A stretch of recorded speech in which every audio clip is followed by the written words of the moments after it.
Ever wonder how long those vibrant cranberries stay fresh? It all comes down to smart storage.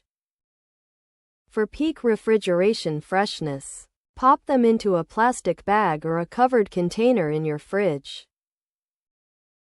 Get ready for 3 to 6 weeks of cranberry goodness when properly chilled. That's a serious shelf life. Want to extend that freshness even longer? Absolutely, you can freeze whole cranberries with ease. Use original packaging, or transfer bulk berries into airtight containers or heavy-duty freezer bags. In the freezer, they'll stay top quality for a whopping 10 to 12 months. Plenty of time for delicious treats. Here's the kicker: kept constantly frozen at 0 degrees Fahrenheit, cranberries are safe indefinitely. Mind blown. But how do you spot a spoiled berry?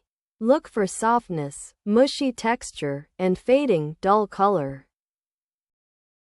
If you see any mold, or notice an off smell or appearance, it's time to say goodbye to those berries.